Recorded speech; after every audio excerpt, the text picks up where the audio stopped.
What's up? Is this thing live? I think we're live. Hello, hello. I am Perri Nemiroff. You are on my YouTube channel. Welcome. We have a brand new live stream for you because the guy, right? Oh God, I'm so bad with this. It's that way. Yeah, you're this. Right, no, wait, sorry, you're this way. Okay. This way. Ready? Wait. Mirroring. E.T. me. So this guy right here is one of my best buddies in the world. His name is Matt Donato. He is incredible. Wait, before we even get to drinking and talking about other stuff, let's make Matt Donato blush because, one, he's a really good friend. He's so much fun to hang out with and drink with. He teaches me about new things like skee ball, but also really if you're not following Matt's work and his coverage of film, you really should be because you're missing out because he is hands down one of the most fun writers to read where his voice comes through big time and it's so freaking like unique and full of personality that I don't know. I can't emphasize it enough. If you're not reading Matt's work, you're missing out. Sup, Matt? Doing good. I'm hearing a double echo right now, so I apologize for the delay in hearing you. Yeah, sorry. I'm trying to figure that out as you go. So you continue, but thank you for saying all those very nice things about me that of course. I don't know if I need, but I appreciate it. Yeah, you deserve it. So I don't care if you need it or not. You go for a second. So what Matt and I like to do often is hang out, have a couple beers, and basically do what we do for work, but just for fun. We like to talk about movies, TV, and all this other random stuff. So we figured, you know, while we're all stuck at home, why not start another live stream and do one together? And we wanted something happy hour theme. But I don't know who gets credit for this, but we're like, why not just call it the Merri hour, like happy hour, but Matt and Perri? You get it? Yeah, you do. That goes to Amelia, my friend, Brownco Orr on Twitter, because it is our names and it's like happy hour, but it's Merri and it's still super lame and super cheesy. And I think that's everything we're going for. None of this should be taken serious. None of this should be taken on a level beyond. Let's just have some beers and chat about movies. Yeah. I like that vibe, which is definitely why I embraced that title the second you said it to me. So the way we're going to kick off every single edition of the I got so distracted by a comment. I just saw that too. I like that I can challenge you for the bang. I also like that it comes from Buttered Butt Biscuit, who says, bangs fight. Who's got the better bangs? Who am I kidding? Sorry, Matt. Perri's got the best bangs in the game. I appreciate you saying that, but Matt probably has the best bang flip in the game right now. You're gonna. I mean, I'll do it again. I just did it. That could be the Merri Hour drinking game. Every time Matt flips his bangs, you have to take a drink. Do you want everyone to die? Because this happens. Like my hair falls like this. This is not a choice. This is just where we are in like day whatever of the lock-in. And I was gonna get a haircut. Choice. I mean, yeah, I do have a choice. You have the bandana choice. We discussed this. I have the bandana. I'm not ready to fully embrace the bandana yet. I will admit to that. It's still short enough because, again, I was going to get a haircut right before South by Southwest, and then that got canceled, and then my haircut got canceled, and now we're like too far in, and I'm just like riding this out until I can get a haircut again. There's more important things, and also you wear it well. It's fine. Yeah, I'm 31 and I look like I'm 18. I don't like that. You do look like a kid with the... Well, it's also because that was kind of the haircut you had when you were a kid. It is. This is bringing back nostalgic memories I don't want to go to. All right. I can't wait any longer anyway. So we're going to kick off the Merri Hour with... This is ASMR, with a little ASMR. So yeah, I'll count it down. Ready? 3, 2, 1. I got you were covering yours a little bit there. Was I? You're fine. I think mine was a little louder, but did everybody hear that? Was that satisfying to you all? 123 Rock Fan wants to know if we're drinking any whiskey. Usually the whiskey doesn't come out until I burn through all of my beers, and I do have a fresh stockpile, but clearly Matt's ahead of the game. I'm not drinking it just yet. It's just after work. I'm kind of winding down with a beer first, and whiskey's how I ride the night out. Well, it's also because I would like to bet that this is only the very beginning of your night. So wait, we should tell everybody how our nights usually go. So you know how I run marathons? When it comes to going out at night, I'm the sprinter and Matt's the marathon runner. So I'll last a couple of hours, go super hard, and then pass out, whereas Matt is up until the crack of dawn. I mean, it's just, it's pacing, it's endurance, and it's practice. I'm a professional, is what I like to say. And that when I start my drinking, it's like I only do it Fridays and Saturdays at this point. Like, I don't want to give off the wrong kind of message here that I'm drinking 24/7. Like, no, I'm doing it Friday, Saturdays. But when that work day is over on a Friday, it's maximizing your time and potential. So where Perri can hang for like 3 beers maybe, and then she's like going. Well, now you're underselling me. All right, you can do 5. I'm gonna say you can hang for 5. No, yeah, that's probably like my tipping point. When I do more than that, that's when things see, here's the thing. I can never get you to drink early. Like for me, it's on a Saturday, it's like starting at brunch, transitioning to day drinks at like an outdoor brewery, and then doing like night drinks somewhere. Method, though. It's not a matter of me not wanting to day drink. But it's more so a matter of whenever you want a day drink in particular, you have a full day's worth of events. And if I want to go to the night event, I know I'll never make it. That's what day drinking is, though. That's the whole point of day drinking, Perri. That's why the Burbank Beer Festival is always my favorite thing, because I feel like we always do the later session, which I believe is 4 to 7. And I'll go super hard for 3 hours, which is like a very good chunk of time for me personally. But then I can go home and pass out.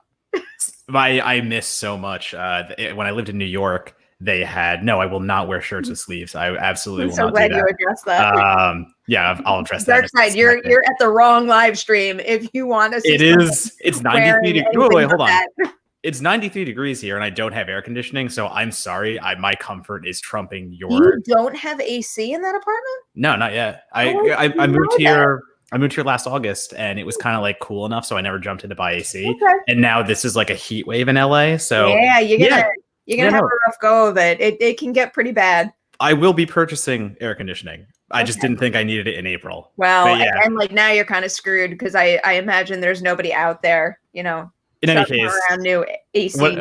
When I lived in Brooklyn and when I lived in New York, my favorite event was the Beer and Bacon Festival. So it was half Bacon Festival, half Beer Festival. And you would go to the vendors and it would be like a restaurant or even better, be a brewery. So they like offer their kind of kitschy beer that goes along with the theme, but then like this really extravagant bacon flavored dish too. And like, man, once I missed that so much, like that stuff like that.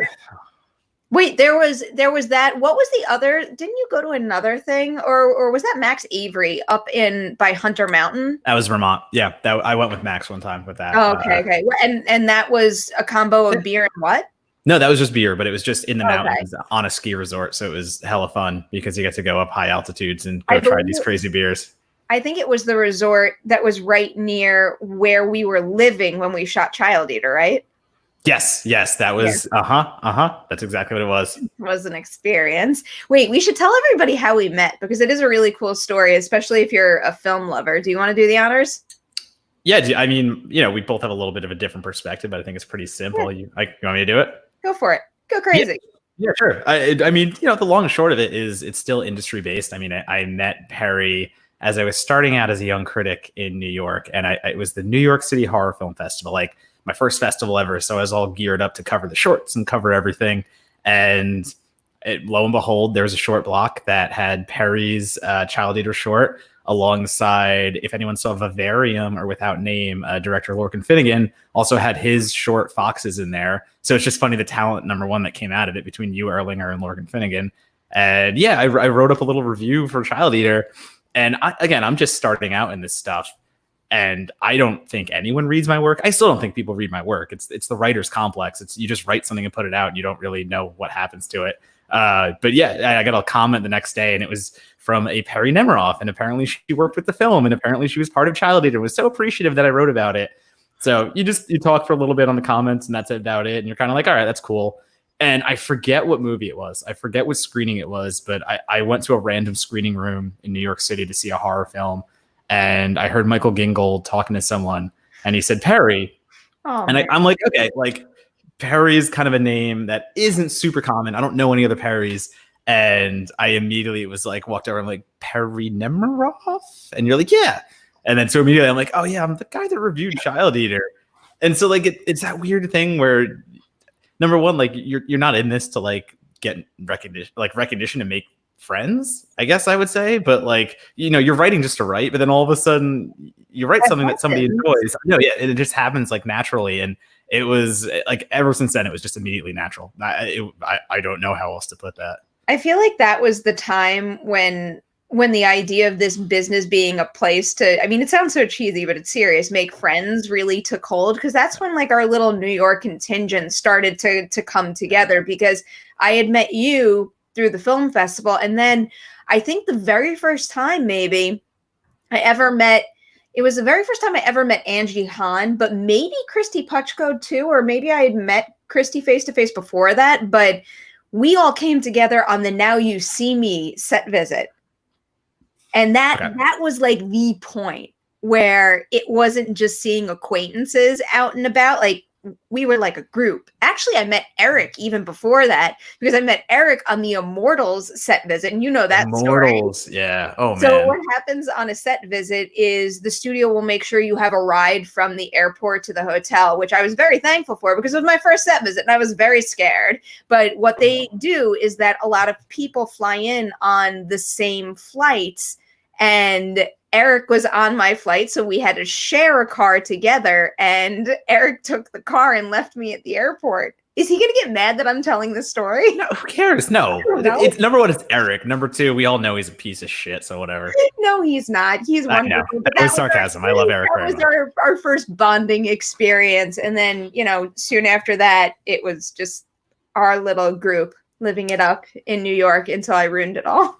Yeah, you ruined it. You moved, and then Angie Han and Mashable followed you, and then I was like, well, things seem more fun in LA. So and now I'm here. The thing is that the whole group just needs to shift in the West Coast direction. 100%. I don't think it's going to happen, though. It's never going to happen. Should we talk about movie things? Mm-hmm. We should. Give me a movie thing. You have a whole bunch of movie things that I missed today because I've had like my head buried in interviews all day.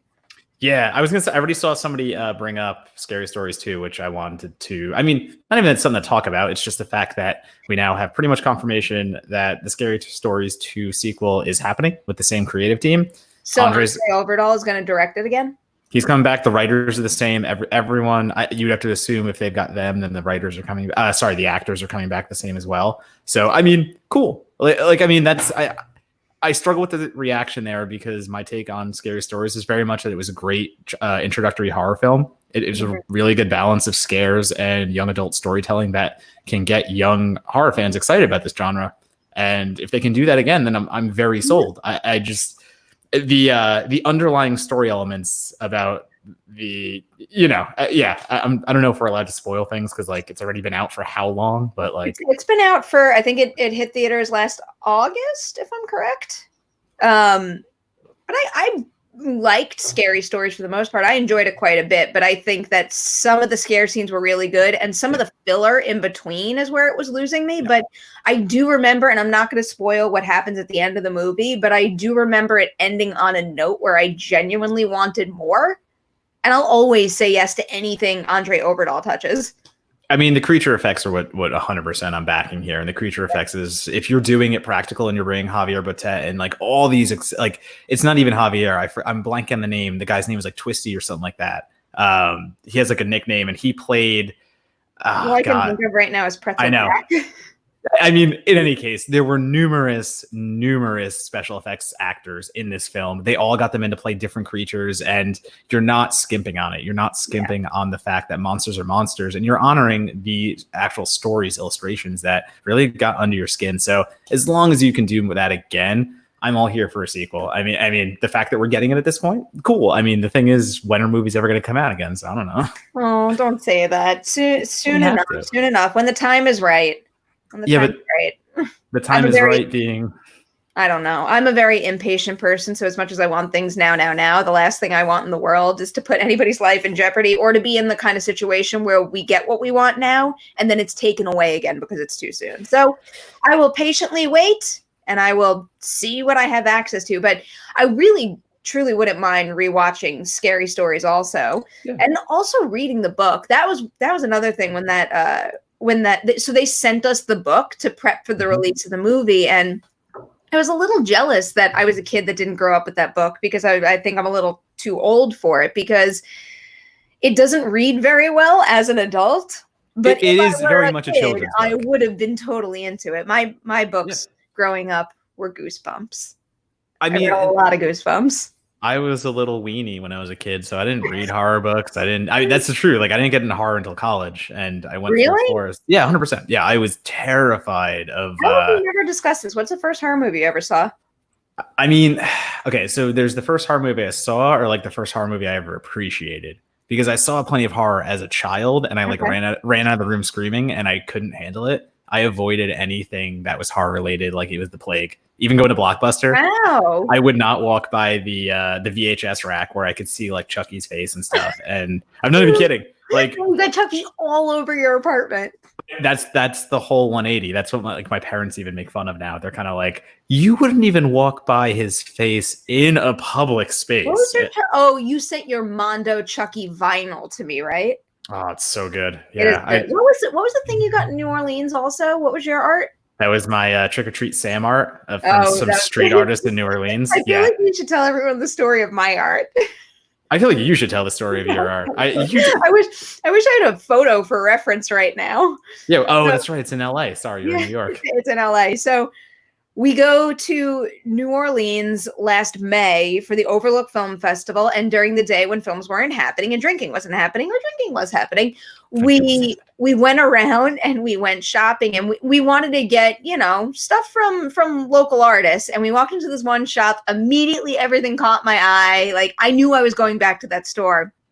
The piece that caught my eye was a spin on Ghostface in Scream, and it had a whole bunch of like interesting, little flares to it that I really liked. So I buy the thing, and then as I have finished paying for it, like the credit card had been swiped and they were taking it down and basically like getting ready to wrap it up or whatever, I see that it's in the eye. In the eye. In the eye. Both eyes. Isn't it both eyes? No, I think it's only one. It might be. It might be both, but I think one's more revealing than the other. Yep. So, like, in the eyes, I don't know how we didn't notice this when it was hanging on the wall, but our naked ladies. They're just like straight up like penthouse pinup kind of naked ladies. Yeah, so it's like super raunchy.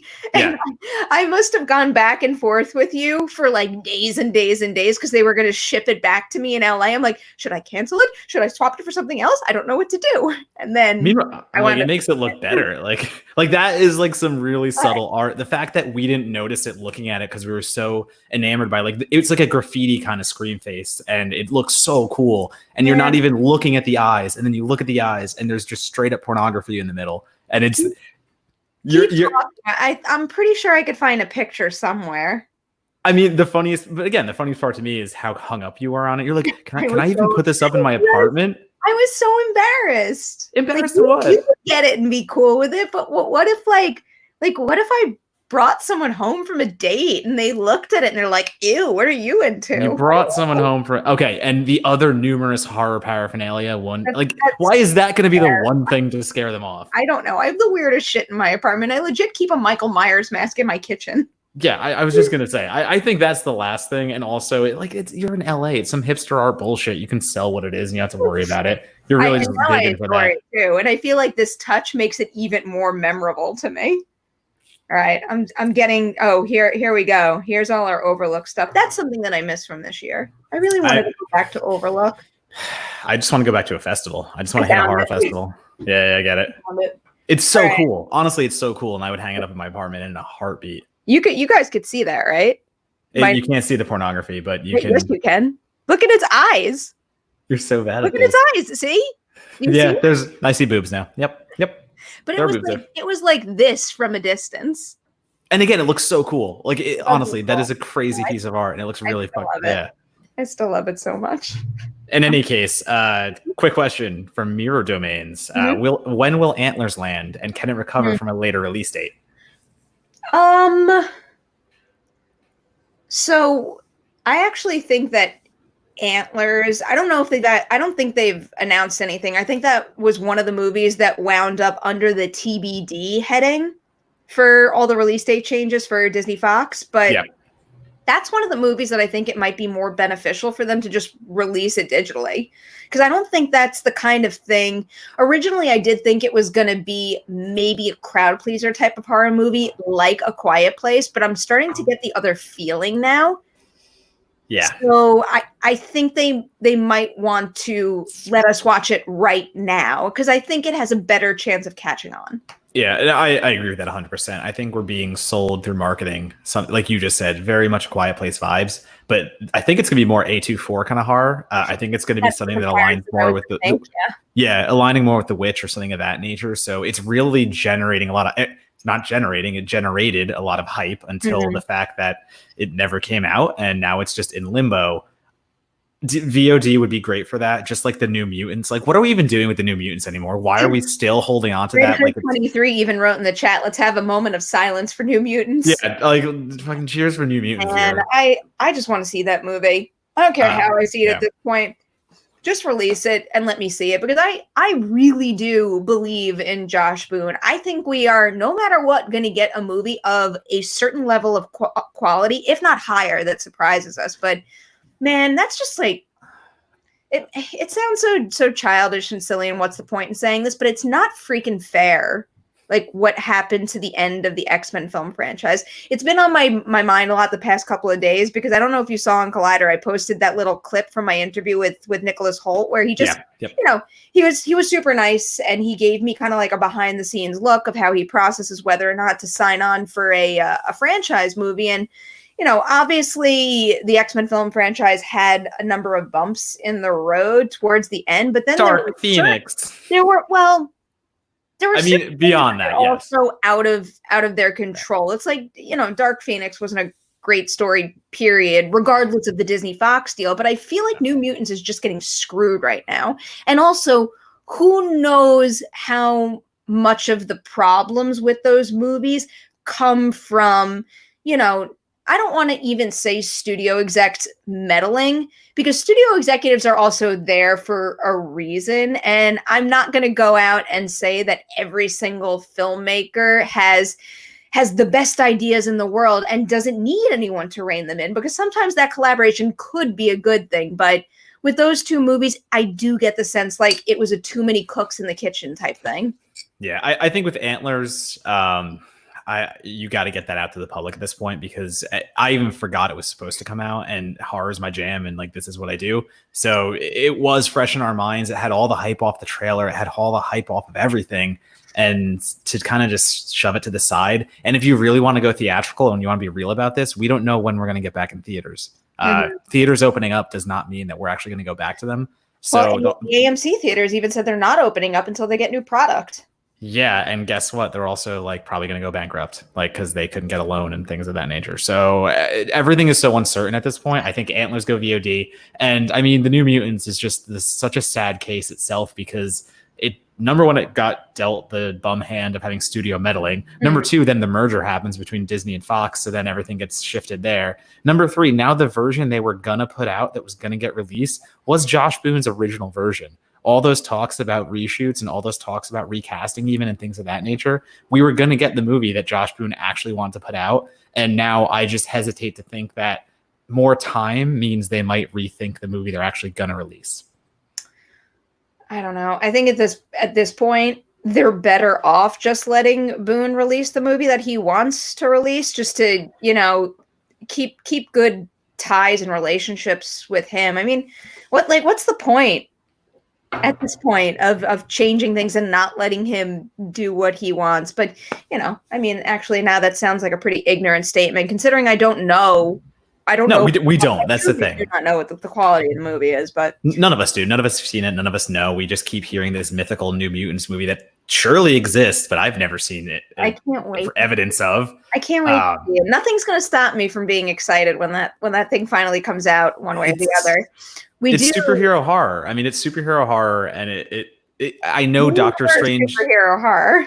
Well, I mean, like Doctor Strange 2, everyone's like, yeah, we had Derrickson, and Sam Raimi will still bring that in, but there's a reason why Derrickson's not on that project anymore, and it's because he probably wanted to go too far into the horror. New Mutants is selling the fact that, like, yeah, we're gonna have a Nightmare on Elm Street homage right in the trailer. Like, we're gonna do horror in this film, and that's why I want to see this so bad.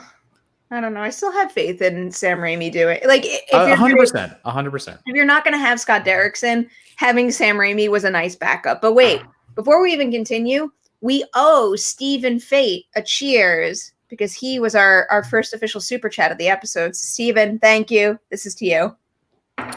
As was that. I can't pace myself. That's the problem.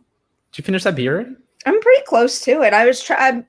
I'm trying to like milk the last little bit, but I'm not going to. You do what you got to do, Perri. But I drink everything like this. It's you like even my morning coffee, I don't think that lasts me more than 30 minutes. And I definitely like I don't eat well either. It's like no, you don't. You eat terribly. I can eat like a full pizza in 5 seconds. You scavenge like a bird. In any case. Wait, I what? You scavenge. You just kind of have like a peck here, a peck there, and you're done. That's so not. No, I always finish everything. Have you ever seen me not finish a meal? Yeah, because it's like a plate of broccoli this big, or like a Brussels sprouts or something. You've never been near me when I've eaten food after drinking. I haven't. You're right, because you never hang out with people when you're drunk. The minute you get drunk, you bail, and you're like, I'm out. That's not entirely true. I'm pretty sure there were a couple of nights in 2020 when I called it quits exactly when I should have. Maybe. Maybe, and I didn't call it quits when I should have. That's the duality of our personalities. Yeah, you're like, I'm going home, and I'm like, I'm staying. Well, like, I will say, whenever I do drink a lot, somehow I always have the ability to like. I always do like I take my makeup off and I wash my face and I take my contacts out and I put pajamas on and I go to bed like a human being. See, I just wake up in my clothes that I wore the night before and go, where am I? Your couch. Yeah, pretty much on my couch. You need to sleep in a bed. All right, we got another super chat here from Billy. Billy is flat out just saying, hope y'all are doing good. Gonna get a beer now. Enjoy that beer, Billy. But I want to say something about Billy because he tweeted something tonight that truly made my heart like burst at the seams. So something I'm doing on my Patreon campaign right now is I started a Slack for all of the people on a certain tier and above, because like I've been doing this Patreon thing for I think it's over 2 years now. And I've really gotten to know a lot of the people, and they're really some of the coolest people I've ever met in my life. And I feel like they would like each other. So I wanted to create that so I could talk with them more, but so that they could talk with each other. That's and cool. Billy basically said that it was working. And I don't know, just like I see you, Christy C. I see you in there. You too. I really can't even begin to tell you how happy it makes me to hear that you guys are hitting it off, because I really do think everyone in the Patreon Slack is friggin' awesome. I did that too. Now that I have more time and I'm home, there are a few Twitter followers and stuff like that like, I don't have your reach, Perri. I don't have your fan base, but there's still a few that like. Tell me what you're doing. I just like you said, I reached out to a few and I kind of just like did a Zoom chat, like you said, with like a few people that, they've been there. Yeah, they've been there with you for a long time. And I was just kind of like, do you guys want to just like Zoom and talk? Like, I just want to say thank you. And like, yeah, it was really nice to do that. That was a really cool thing. So I will be doing more of that. But should we jump to another question here? Yeah, I see what I've got one question, don't you? Yeah, I do. I Love Pork and Chicken says, question, what's the best movie enjoyed buzzed? Best movie enjoyed buzzed. I have an immediate answer. What is it? It's Dude Bro Party Massacre 3. Of course. I just specifically 3? So the story of Dude Bro Party Massacre 3 is 1 and 2 don't exist. The whole joke of this it's like as I asked that question, I'm like, that's a thing, isn't it? Do you know what 5-second films are? I feel like I do, but can you explain? So they're a YouTube channel. They're fairly popular, and they just put out 5-second comedy films basically on YouTube. Sometimes they go a little over, but the idea is like a bite of comedy that is hilarious. And a few years back, they did a slasher homage called Dude Bro Party Massacre 3. And it is the only film I think I've ever watched and had it completely sold to me on the title that delivered in full and more. It takes the whole trope of like a sorority slasher, flips it to a fraternity, but still keeps all the sorority tropes. And it is a complete satire homage to the 80s midnight grindhouse scene. Few films pull that off well. I know this because this is like what I do. I try to seek out these movies that go for midnighter feels and try to recreate them. And so few do. And I can say honestly, I hosted a drink along a few weekends back of Dude Bar Party Massacre 3, and I did it on behalf of Dread Central. And that movie is a ton of fun sober, so don't even worry about it if you're not drunk. But there is so much ridiculousness that when you are buzzed, that is the movie that just elevates 100%. So I'm picturing kind of like a little bit like how I felt with Tammy the T-Rex, I guess. Yeah, except like newer, and except like there's a killer called Motherface, and she just murders frat bros, and they just spend the whole time being like, yeah, they spend the whole time just being dudes being bros, and it's so it is so funny. So that is yes, that's my answer. We got another super chat here from Mike Hill asking a very pressing question right now. Perri, how many beers before you're drunk? You know what I have to say about that, Mike? Let's find out. Do you see? You could actually see on the camera the little smoky. Yeah, I saw that. Little smoky thing. Also, the answer is 3. I give you 3 when you're drunk. I have like, I can get a pretty solid buzz and just like be happy with what I've drank very, very quickly. This is true. You know that I can also go because I like to play beer pong in particular. And you do. When you're running the table, you don't want to stop. So you have to be able to. When you're running the table. You know that I could take you down. You've taken me down on occasion. I won't fight that. I won't fight that. We already have an agreement that the minute that we get out of this, it's immediately beer pong city. I can't wait until we get out of this and we can do this in the same place, in your place. Yeah, that is the idea. You committed the ultimate beer pong sin, though. You don't have your table. I mean, I couldn't ship a beer pong table. Was the greatest thing in the world.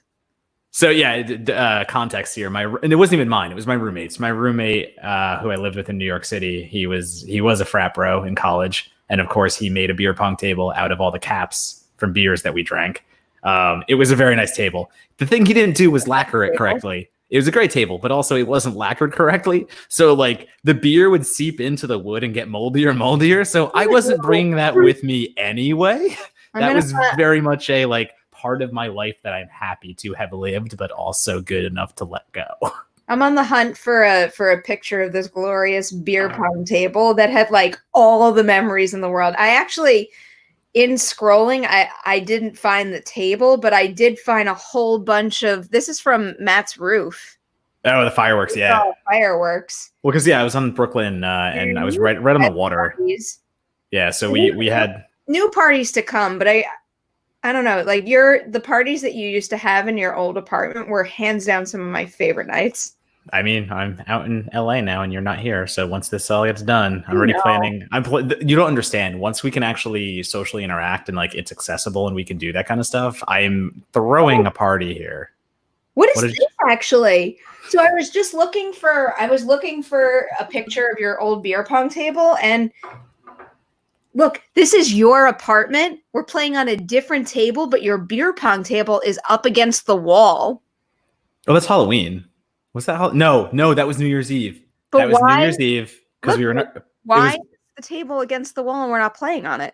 So that was New Year's Eve. It was pajama party night. We did. So everyone came in comfy pajama clothes, and we put that up because we had a bunch of food. Can you do this? That is a perfect boomerang of us high-fiving. That's fantastic. Man. I've lost all of those. Keep that forever. What's happening here?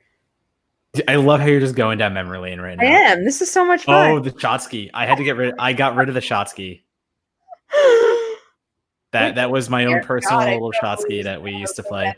Oh, you were drunk that night. You took an Uber home though. You were fine. Uber home. Oh, this was the night Rebecca bought us all those squishy things, and we kept throwing them on your ceiling. Here, wait for this to start over. This can't possibly be entertaining for people. I don't know. Like this. I love how we're just like talking to each other. I also can't like show. It doesn't show.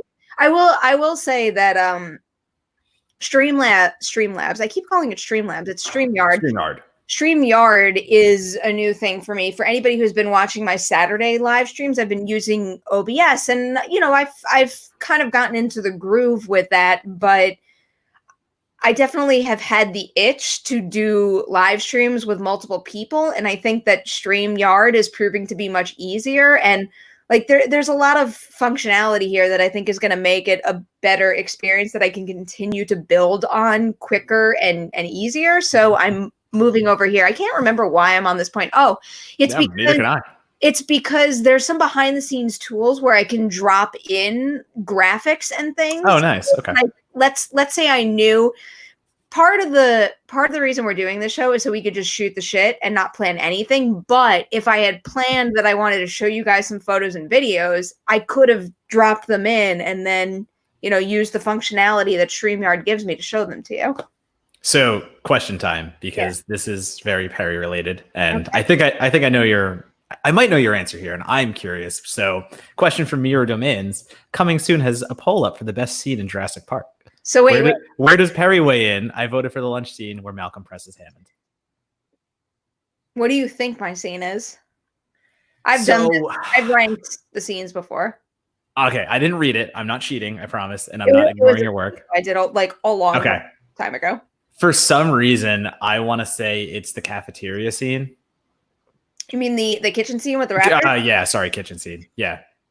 That's very high up there, but the big one for me is the OG T-Rex paddock breakout. That scene still to this day wows me every single time I watch it. And just the texture of Jurassic Park from start to finish is really incredible. Just that reach out and touch it vibe. And every single time I look at that scene and I know that the weight of the T-Rex that they were using was being weighed down by the rain. Yeah. Oddly enough, it's still like it's so effective. And I'll never forget sitting in the theater for the first time seeing that movie in 1993. I was a teeny tiny child and I was in awe. And Lonnie got up and left the theater. I'm out. She was out. She was out and she watched the rest of the movie. I actually don't think movie theaters even have these anymore. But you remember when movie theaters used to have those like little rectangular windows in the back? Oh, yeah. Yeah. My dad stood there and held Lonnie up and she watched the rest of the movie through the door. That's fantastic. I am partial to... I'm defining the scene starting and ending point because it starts when Laura Dern thinks she's turned the power on and is safe, and the Velociraptor comes right out of the power cables. And I think we're back in business. Yep. And I'm extending that to the end where Clever Girl happens because that whole stretch is just perfect. It is tense. It's crazy, and you get like fallback of Clever Girl too. Like, it's so good. It's not the main raptor that attacks you. It's the two that come from the side. Yep. I could just recite the entire movie. I want to put you to the test right now. You've seen all the Jurassic movies, right? Mm-hmm. Yeah, I love Jurassic. What's your favorite scene from Jurassic 2? From Jurassic 2? Oh, it's fucking tall grass, man. Yeah, okay. It's the tall grass. It's like the right answer. Because it is the idiocy of man who is being told, don't go in there, you idiots, you'll die. And then everyone just ignores the one guy telling them and just runs straight in. Hive mentality at its best. Long grass is great. So is the double T-Rex attack on the double T-Rex is good. But also, I love when Peter Stormare gets what's coming to him from the compies. I think that's a pretty vicious scene. Because he is so good. Like, you love to watch any character that Peter Stormare plays just get it. He is just so good at being bad. Loved him in Armageddon as well. I have a very soft spot for Armageddon, and I genuinely love that movie. I don't care how much cheese is all over that film. It is dripping. I could watch it. I could watch it over and over and over again. We have another super chat from Caleb. So Matt, you know the really cool thing about Caleb is I don't. So Matt, so my two go-to people to talk fantasy with are usually like Matt. I bugged you quite a bit about it, and our mutual friend Al. What you guys don't know is that I was getting a lot of tips from the Patreon community, and Caleb is the biggest Dallas Cowboys fan I know. and he was just so good at giving me tips, and he was really trying to encourage me to draft more Cowboys, which I kind of wish I did, but as luck would have it, it was not a possibility. Do you wish you did? A little bit, yeah. Also, Caleb, I apologize. I'm a Texans fan, so fuck you. So I've become like a backwards Texan fan, because the only reason I am a Texas fan is because it just so happens that over the 2 years that I've been playing fantasy, I happen to have drafted the most players from that team. So I just spent the most time watching them through fantasy.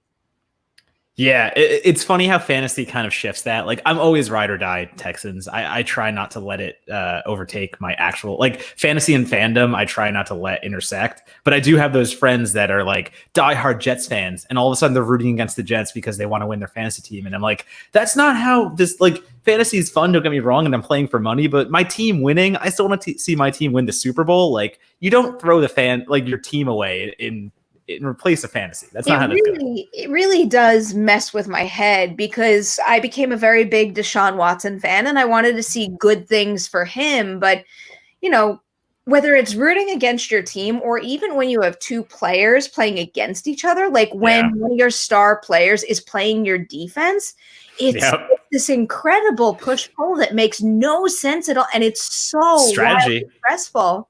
Everyone boils down sports to like something simplistic and cavemanish, but fantasy is strategy. Draft?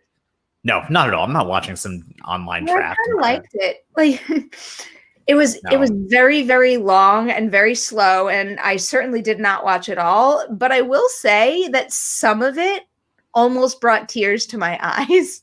Not necessarily just like me rooting for a team to get a certain player, but I don't know, that moment where they open the envelope and all of a sudden they're making an announcement that's going to change someone's life. There's my favorite moment of the draft. I forget who it was, but somebody got drafted and they're so emotional. And the girlfriend goes in for a hug and is like taking the screen time, basically. So like the girlfriend's embraced the boyfriend and like completely over. And then all of a sudden the mom comes in out of nowhere and rips the girlfriend away. And is like, no, this is my son's moment. Get out of here. It was the funniest thing I've ever seen. I was like, Mama knows what's up. So I have someone here that, Matt, you should get to know, because I feel like you two would be on the same wavelength in more ways than you know right now. Talk to me. Ian Wilder, he's our latest super chatter, and he's asking, any plans to watch Joe Bob's Last Drive-In on Shudder tonight? So Ian is a member of the Patreon team that one of my rewards in Patreon is a movie recommendation, and Ian has seen freaking everything, but in particular, Ian has a thing for horror content and Shudder, and I don't know, I just feel like you two would have the best back and forth as far as the type of horror movies you guys enjoy. Yeah, I got queued up right now. Actually, I probably won't watch tonight's Last Drive-In, not because I have anything against it. It's more they just released a movie called 0 Megahertz, I think it's called, and it's a South Korean film about basically like paranormal hunters, or whatever you want to call them. Like, basically they have like a YouTube show or some crap like that, and they go to a haunted location and they think it's like, we're going to get a lot of content out of this, and it just gets fucked up. Yes. So I brought I will watch a new film over the Last Drive-In. Joe Bob's thing works for me sometimes. Other times it really doesn't. I watched Demon Wind and I had a great time, because Demon Wind is the film I champion the most if you follow me on Twitter. And it was a very fun experience. But just for the regular, I'd rather watch something new versus replay something of that nature. So I'll get to it. Also, Ted Gagan, who we know, who is a PR rep and also our friend from New York, he started hosting every Friday horror trivia, because he had... Oh, look what I did! What did you say? I made a super chat appear. How'd you do that? Okay, so here I love your surprise right now. This is show. Hide. Okay. I've been clicking on them to make sure I've like pinged myself, but I didn't realize that was a thing. You have deprived all your other super chatters, and Carlito now has. I'm gonna leave Carlito's comment, but did I make you lose your train of thought? I just got so excited. I'm sorry. Not at all. I don't even know, what was I talking about. What is trains of thought? Shudder. Carlito is saying, Perri, Jurassic Park or Scream series you have to erase. Well, I mean, first of all, Carlito, that is a terrible question. Yeah, I'm gonna erase you, Carlito. You're erased. But I think it's a no-brainer, because I will fully admit that Jurassic is my number 1 and Scream is my number 2. It's a fact. And if I had to erase one, the number 2 has to go. But I wouldn't erase either, is what I'm trying to say. I love pork chicken. I'm not freaking slurring. You're not slurring. I'm having a good time. I've heard you slur before. This is not slurring. You have. I'm just relaxing, and I'm just kicking back, and I have no show notes. Oh, now I need to make this thing. Wait, now I need to make Carlito's thing. There! Like magic.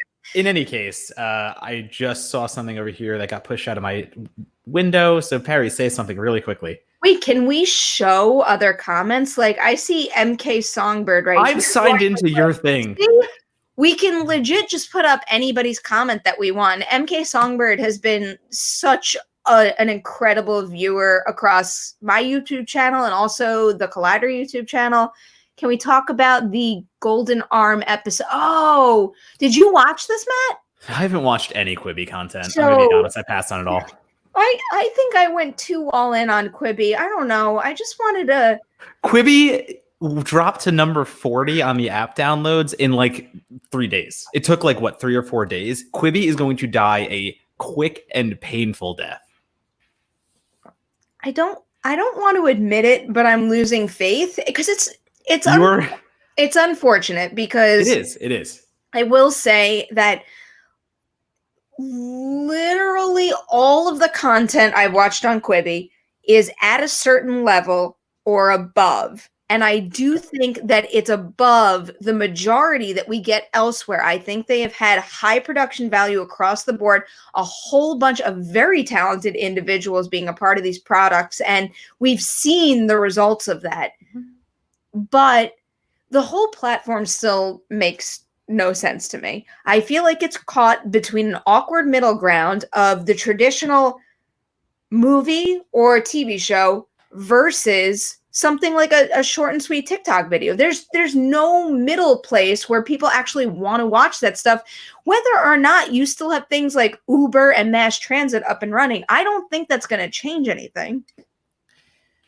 I mean, I think what Quibi has working against it is everything you just said, and also the fact that, do we really need another service? I mean, everyone now has their own service between Apple, between Amazon, between like whatever you want to spend money on, you can. But the thing that's happening now is it's not just Netflix and Hulu. It's not just 2 services now. There are so many services vying for your money, and not everyone has that money to spend on everything anymore. I think that's a huge issue. And Quibi was kind of just like, oh, everyone wants short content. This is easy. But guess what? We can get that for free on YouTube. We don't have to do Quibi. We don't have to do these things. And for Quibi to spend what it did and pull all like the Christoph Waltzes and the Will Fortes, and they went right out the gate for top talent. Christoph Waltz is quite good in Most Dangerous Game, I will say. I'm not arguing that they're good, but I'm just arguing that Quibi put a lot of eggs in one basket very quickly, and they tumbled below apps that they tumbled below apps that should never even be used daily, and Quibi is somehow ranking lower than that. So goodbye, Quibi. It was very nice knowing you in the week that we did. I will say I am rooting for them, though, because they're giving filmmakers opportunities that they might not have otherwise. Back to 50 I can't remember the title for the life of me right now. 50 States of Fright. 50 States of Fright. So MK Songbird followed up by saying, personally only saw the clip, but Rachel Brosnahan and Travis Fimmel acting serious about her golden arm. Killing her is quite a thing. I watched all of that. The embargo is lifted, so I'm allowed to talk about it. The 2 of them are quite good. And keep in mind that it's a Sam Raimi written and directed piece of that franchise. So it's meant to be done with like a little satire and cheek to it. But I don't know. I personally didn't think it came together very well. It didn't work for me. And the scares weren't strong enough. Neither were the laughs. And it was just in this awkward middle ground where it felt like it was trying to bring back Evil Dead vibes, but failed to do so. So wound up in this really awkward middle ground. And I didn't like it, but 50 States of Fright is all about telling these stories from a variety of states. So we're going to get more stories from more filmmakers, one of which is Lee Cronin, who I'm a very, very big fan of. Hole in the Ground is excellent, well worth watching if you have not seen it yet. But the fact that he's attached to one of them automatically makes me jump right back into this, even though I didn't first. No, I get that. And I get the vibes that. Give me 1 second as I find out who's doing next month's Into the Dark, because the name I saw doing next month's, I get the same vibes in the sense that not all of the Into the Dark segments are good. And those of you who don't know what Into the Dark is. Best. And I'm not just saying it because no. Erlinger's is really the best. Erlinger's is really good. And for those who don't know what Into the Dark is, it is a Hulu streaming. It is a horror anthology of holiday-themed feature films. So every month you get a feature horror film based on whatever holiday or whatever theme they come up with that month. And next month, that's right. So next month is Emma Tammy, who directed The Wind. I love her. Yeah, so like I'm really surprised because all of a sudden we got a few in a row that are directed by these talents. A few of the Into the Dark segments for a while were people you've never heard of. They were the cheaper option. They're just giving young filmmakers their chance to experiment, and they were hit and miss. I like what they're doing. I like that mentality. But last month we got Alejandro Brujes, who did Juan of the Dead, and I love dearly. And like you get him doing one. Now you get Emma Tammy doing the next one, who did The Wind, and The Wind is so accomplished and such a good horror film. So I get what you're saying. Like these filmmakers who make indies that we love and are fledgling and they need that opportunity, great, they should get it. But still, though, I talk about Into the Dark and no one knows what I'm talking about. Like I've reviewed every one and no one even knows it's an existing series. Well, I don't know. And Quibi will be worse. It's possible. I feel like that's it's partially a Hulu thing and also partially the fact that we just have so much content. I feel like it is more difficult for certain streaming services to release shows that break through, and Hulu happens to be a little further down the list compared to, let's say, a Netflix. But the important thing I think to keep in mind with the Into the Dark installments is please don't blame the quality of a film on one person and one person alone, because it's a machine of sorts. And I've seen a lot of talented individuals, give it a shot. But it does seem like that's a series where there's a lot of cooks in the kitchen, and rightfully so, because they are churning out an incredible amount of content. And in order to keep the flow going and not miss a month, that is quite the endeavor that I give Blumhouse and Hulu all the credit for. But don't look at a shitty installment and say, well, I never want to see a single thing from that filmmaker again, because it's not their fault. Yeah, it's a total dice roll. And I mean, even like talking to that, like whatever, we'll talk about the backyard baseball stuff. I mean, it takes these people. Blumhouse basically gives their teams and the entire creative teams get like 17 days to put a feature together. And that is not a long production schedule. That is crazy. That is breakneck. You don't get retakes. You don't get these opportunities that real films have, and which kills me because they're still making features. Like you're still making 90-minute films where, okay, if you were doing 30-minute shorts in installments like that, that's one thing. You give people 17 days to do that, and cool, like you can get that done. But the thing is, you're asking, as you just said, these very talented filmmakers to come up with something on a breakneck schedule with minimal resources. And I don't want to say you're setting them up for failure, because there are good segments of Into the Dark. But even the good segments of Into the Dark, I still look at and go, God, I wish they had 5 more days on set. Yeah. 5 more days.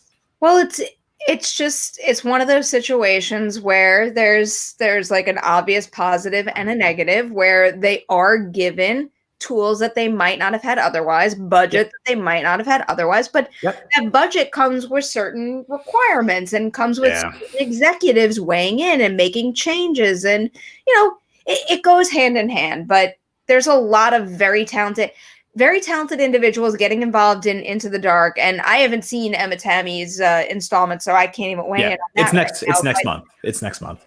I liked The Wind quite a bit. I didn't love it. I do think it has some weak spots, but I think that is a sure sign that she is someone to keep an eye on. So highly recommend checking out that Into the Dark, because I think that could be a big deal for her. We have another super chat. Do we? Oh, look, it's on the screen. Yes, I did it.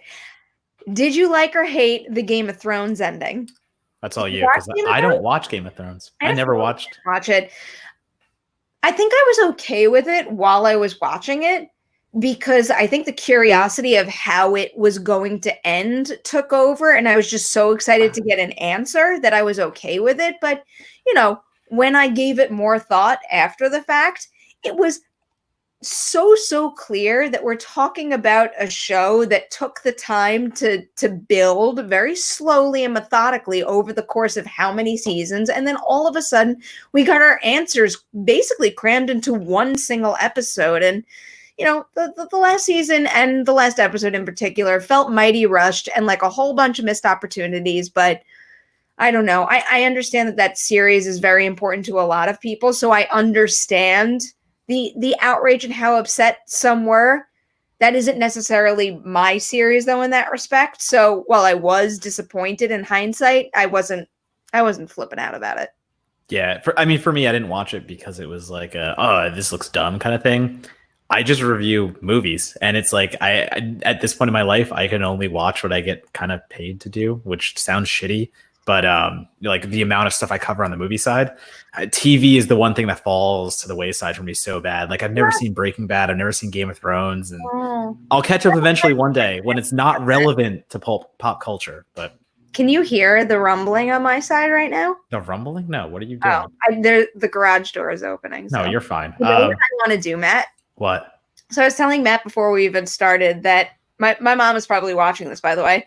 My mom is super into TikTok. And one of the TikTok videos I really want to do is, have you seen the video where someone tapes a can of beer to their automatic garage door, and then as it goes up, you need to drink it? I kind of want to do that one. I immediately looked outside to my garage that I have access to. I'm like, is that automatic? And I was like, no, it's not. Oh, it's not? No, mine isn't. So you'll have to do it and videotape yourself. I could. You could. That's for next week. I need to get beer cans though. Yeah. The bottle. Don't be taping bottles to something that's raising that can fall down. And like God forbid the bottles smack me in the face. We don't need any of that. And also just like for your parents and stuff like that. Like we don't need to like break a glass bottle and the dogs are running around and things of that nature. Oh God, the dogs are crazy here. I don't even know where Dewey is. I think Dewey's probably in the... Wait, do I have the access to put things on the screen or no? Is that just you? I think it's just me, but you could hold your thing up. I'm not holding anything. Billy Polahan. I'm just going back to a comment I just saw. Billy Polahan said... Oh, wait. I want to go. I'll find it. 4:30. Go to 4:30 p.m. Billy Polahan. I'm on East Coast time, man. 6:30. Okay. Is that 7:30, 6:30? I don't know. 7:30. 7. Oh, I can't go back that far. It's okay, don't worry about it. 7:36. So, Billy Polahan says best buzzed film is Zombievers, and I want to give him a call out because I love Zombievers, and I'm glad that somebody else loves Zombievers. And my God, that film is fun, and watch that buzzed. I haven't seen Zombievers since it premiered at Tribeca. That was Tribeca. Yeah. So I was like, I almost was ready for you to say I hadn't seen it, and I was like, Perri. Hey, Sophia, don't even. She says one more beer and Perri will try a TikTok dance. Just know that it does not matter how many beers I have. I will not dance. I can't, no. I'm trying to remember. I think that's correct, but I'm trying to remember. I don't think you've ever seen me dance. No. I know who has seen me dance. High school? Like prom? Like... No, there's two very recent examples. Oh, yeah. I'm not saying anything. You might not. I think you know at least one. I'll confirm it with you after. But there were two instances within the last calendar year where I did get to the point where I was just like, screw everything, let's dance. Yeah, that's really not me. So I'm not the worst dancer in the world, but I have a very difficult time with things that I'm not really good at. Like if I'm not really good at it, I don't want to do it. Yeah, no, that's me too. I'm not that much. Like if I go to a wedding, I'm the guy who like keeps the bar going and keeps all of that stuff going and has like great stories. That's my vibe. I've got a little show and tell right now. Hold on. In any case, I'm just looking at the comments going back and stuff like that at this point. The show and tell was really nearby. Oh, nice. Okay. So in in college, I was in a sorority, and at the end of my senior year, they gave out like superlatives or awards. And Matt, can you guess what my award was? Most OCD. That's fair. It's a fair guess, but no, it was. Yeah, that would be mine. No, actually, I take that back. I was not really like a partier or a drinker or anything in high school. It took me until college. Yeah, no, I was straight edge in high school. I was really? I was like part of peer leaders and all this stuff. Like I was the DD. Was it a matter of just not being exposed to that lifestyle, or were you deliberately trying to avoid that in order to focus on your other things? So my dad was a cop and my mom was a teacher. And I feel is sitting by my bed in LA that I can read right now. That book. Yeah, so my dad was a detective, and my mom, again, teacher in the community. So they basically kind of told me, if you ever get in trouble, you're fucked, because we'll find out, and it's not going to be good for you. So from a very early age, I kind of was like, oh, I'm just not going to do that. And then college was finally where like everything kind of turned, and everything kind of got a little easier on my end, which my parents were great. Don't get me wrong. That's not a knock on them. They raised a good boy. They did. And your parents are good cooks. And good bakers. I'm a better cook, so I want to throw that. You are a really good cook. You know what my favorite cooking memory from you is? Well, I like to drink a good deal and then eat a lot. Oh, I know what you're going at. Yeah. The world was when you came over to my apartment with meatball sliders and you left me whatever everybody didn't eat. And when we were done drinking, I can't even imagine how many meatball sliders I ate. I think that was just buffalo chicken. I think those were just the buffalo chicken ones with like some mini buns. Yeah. I really enjoyed that. I do pretty good. I can do well for myself in the kitchen. Just right now, again, like shopping for yourself and doing like lock-in stuff. I just have no motivation to actually cook myself a good dinner, which kind of sucks, and I miss it. I get it. I don't cook shit. I just use a microwave. Perri, everyone says that you're buzzing at the moment. Would you like to comment? I'm buzzing. Well, I mean, to be completely honest, I didn't eat dinner. Like I legit went straight from my regular. It's what 4 or 5 o'clock where you are? It's 5 o'clock here. It's 5 o'clock somewhere. It's 8 o'clock in New York. I ate lunch at 1 o'clock. I did my collider shift that ended at 6, and then I jumped into this, and I fed Dewey, but not myself. So I've had a couple of beers on an empty stomach. Good for you. That's the way a Friday should be. It's not like, I just I'm going through the questions right now, and there's a lot of little quibby things, and Quibi makes my I don't know. Like I just have such a weird thing. I've got a lot of feelings about Quibi. Yeah. Mark Chapman, isn't Grabbers a film in which you have to drink to survive? Yes, it is. Grabbers is so much fun. It's on Hulu. It's literally an Irish creature feature where these aliens attack an island and everyone has to drink to survive. The aliens cannot break down our alcohol content. So if your ABV is over a certain level, they won't eat you. It is so much fun. Grabbers was at South by last year, right? What? Is that where that premiered? Last year? Is it not Grabbers that I'm thinking about? Grabbers came out like 5 years ago. Perri. Okay, maybe not. South by last year. What, talking about drinking films? There was something last year that you were extremely high on that I missed. I don't know why I'm thinking Grabbers in particular. Talk about something really quickly. I'm looking up South by's midnight lineup. I don't know, but apparently I need to watch Grabbers. Where do I watch Grabbers? You've never Hulu. You've really never seen it? I swear this. I thought this is what I'm thinking. What I was. I promise you, Grabbers has been around for a while. See, it's 2012. Last year, I'm looking at things that came out. South by Southwest. You're going to say the title, and literally the second you say it, I'm going to know it. No, the number one midnighter last year was Upgrade by and far. Lee Whannell's. Was there a? That was last year. That was the year before.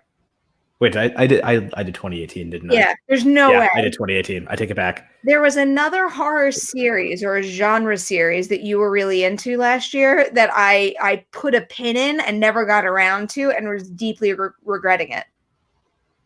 Last year, the biggest things I saw, the things that I walked away with the highest on from the Midnighter stuff was Oh my god, why am I blanking on what it is? I'm looking at the stuff right now. Oh, Boys in the Wood was so much fun. Maybe that was it. That was one of the ones that I didn't get to watch. I feel like there was another one too, though. There were two. So there were Snatchers and Boys in the Wood. Snatchers. That's okay. That's Snatchers, it's on VOD. You see why I'm confusing it? No, not at all. Grabbers. I mean, yes, I take it back. Grabbers and Snatchers, two films that sound like the same action, very different. Very different. Snatchers is about a girl who gets impregnated, and it's basically like a Mayan like demon, and she doesn't know it, so she gets super pregnant really quick, and then pops out this little demon, and she has to kill it. And it's so much fun. There's a lot of really fun practical. There's a lot of really fun gynecology, set visit, gore, which is like amazing. I love how you could get me to want to see something, but that doesn't actually inspire me to look up what something is. No, you're like, that sounds cool, and then never. Literally, the second you're like, watch this thing, I reach out to all the publicists and I'm like, I want to cover this thing, but I never look up what it is.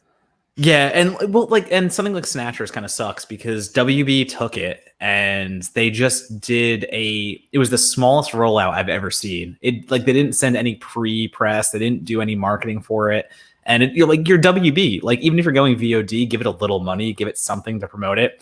And it basically just hit VOD with no one knowing. It just sat there, and I'm just tweeting out like, you guys got to see this movie, and there's no hype around it. So it kind of sucked. And Boys in the Wood, the same thing's happening because Amazon grabbed it. Amazon Studios has it, but they're not. They grabbed it. Yeah, that's exactly what they did. But even before all this, their whole plan was just going to dump it on Prime. Okay. And I'm like, this is a movie that deserves in theater midnight viewings, and it is so much fun. And Amazon was kind of just like, yeah, we'll grab that, but just put it on Prime. No big deal. And it just sucks. It just sucks so much. It sucks whenever anything flies too low under the radar, which I feel like is just, it's a risky run more so now than ever, just because there's so many opportunities to watch other content through other streaming services. You literally cannot keep up with it all. Yeah. Random question. What? We have another question? Who do you want to be in Scream 5? Oh, God. I brought this up to two people, actually. Randomly, on an episode of Collider Ladies Night, I brought it up to Alicia Silverstone without realizing that. Wait, hold on. You're just name dropping Alicia Silverstone. Like, oh yeah, I'm just chatting with Alicia Silverstone. Well, we did an episode of Collider Ladies Night together. I know. It's just funny to me. She funny to me. Bad therapy, and I didn't know this, but apparently she was looked at for a role in the original Scream, and I don't know.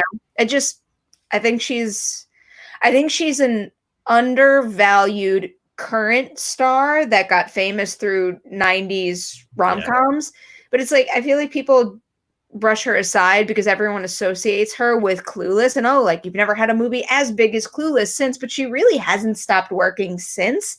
And she has such a wide variety of work. I just feel like she should get the opportunity to be in a franchise again, because even if you look at movies like The Lodge or The Killing of a Sacred Deer, those are movies where she gets next to no screen time, but she's unforgettable in them.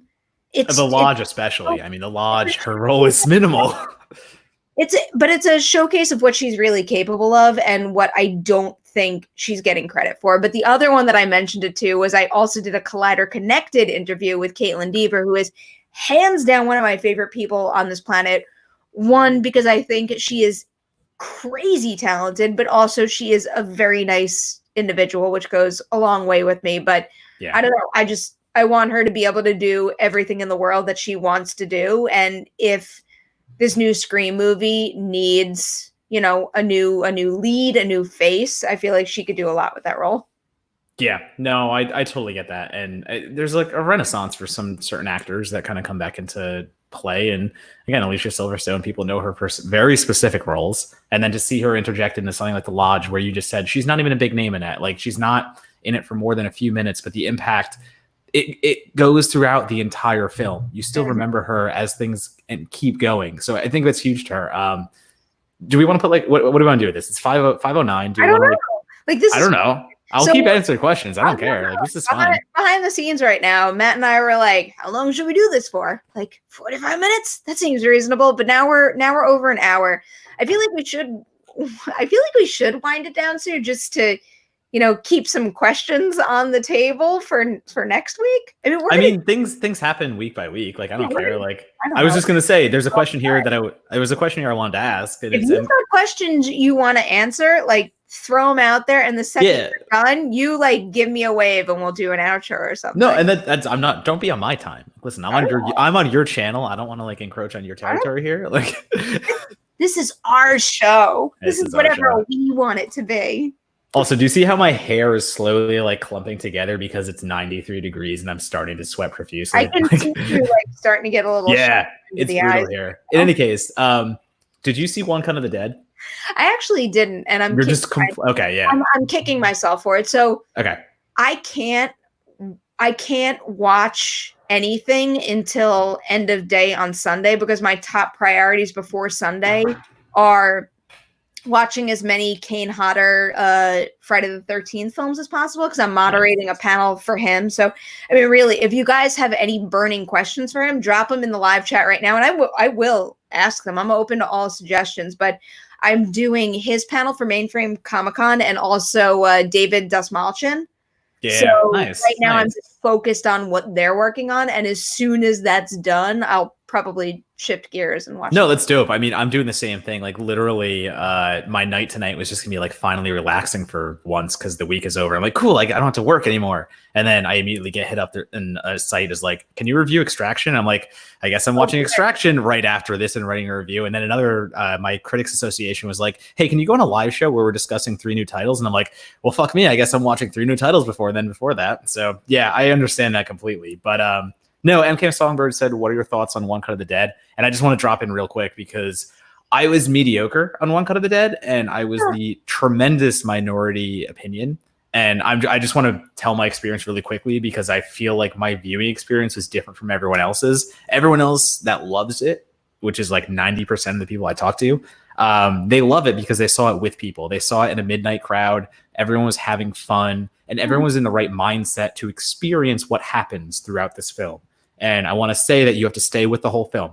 I know what you're going to see at the beginning, and I know you might have a certain thought, but stay with it. And number 2, I watched it alone. So I watched it on a screener by myself, and I kind of watched it just in my apartment going like, okay, I get this. That's fine. I understand what they're doing. But I didn't have the surrounding atmosphere to really latch onto and really latch onto all the other people. So I only answer this question because if you are going to watch One Cut of the Dead, based on my experience and all the other feedback I have received, I would very much stress trying to watch it with at least one other person, at least somebody else you can look at as things are happening and both react at the same time, because I feel like that's what made the experience for so many people that watched it. Okay. That's interesting. I'm still probably going to watch it at some point, though. Yep. And you should. That the whole thing is like, I'm not saying don't watch it. I still liked it enough.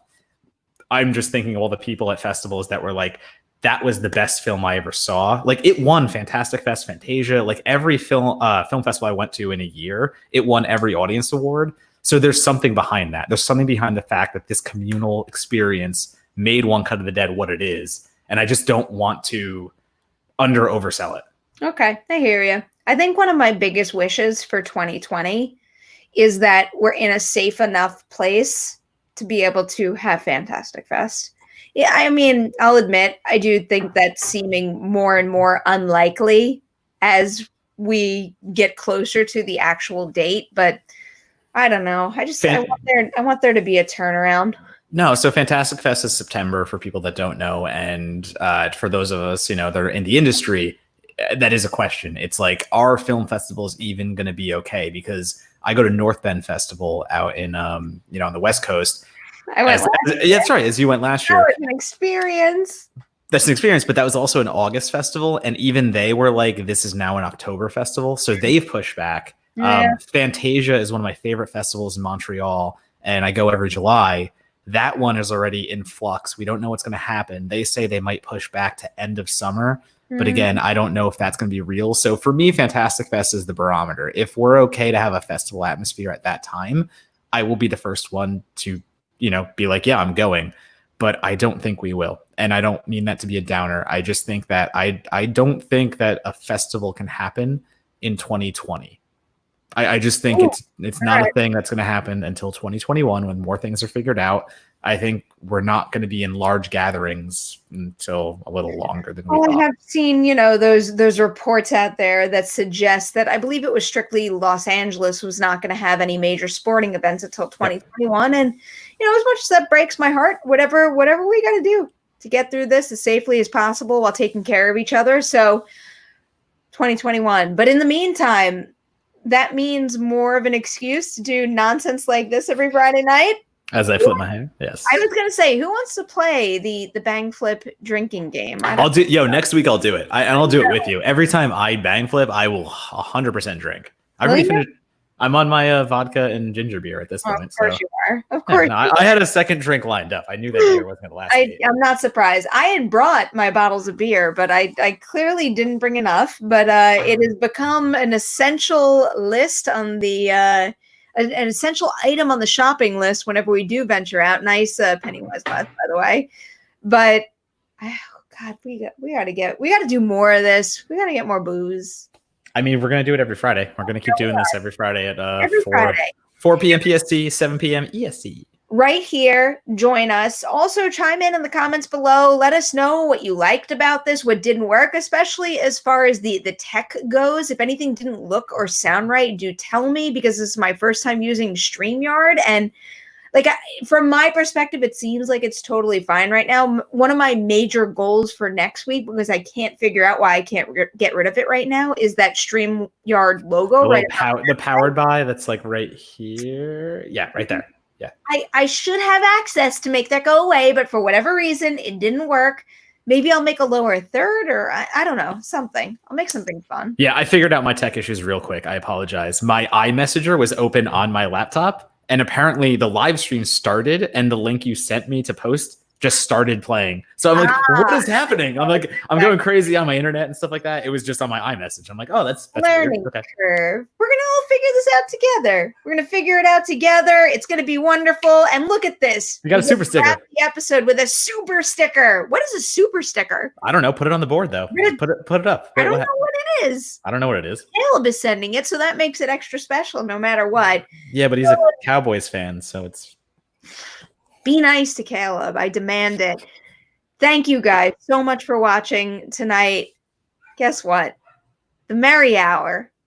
It's hashtag Merri Hour. It's happening every single Friday, 4 p.m. PT, 7 p.m. ET. Did I say that right? Yes, I did. Yeah, you got it. You nailed that. I got very, very hung up on the EST versus PDT, and you know what I'm saying. Also, I think next time, if we can get some Twitter drops, it would be great to get some questions ahead of time. Oh, if anyone is following Perri on Twitter, or maybe follow me on Twitter next time. Send them in. I was gonna say it'd be good to have some questions ahead of time that we can come in and we know what we want people to talk about. I want this as much. You want this to be something that's conversational, and I want this to be something that's driven by the people who are watching us. So if you have things ahead of time you want us to answer, just tell us. Absolutely. This is all about just us chilling casually with you guys, cracking open a few beers at the end of the work week. So hope you guys enjoyed. I feel like Matt's laughing at me, so I'm going to say goodbye. Sometimes you can laugh at me. It's fine. All right. We got to go refill. Thank you guys for watching. Merri Hour next week, Friday night. Tune in.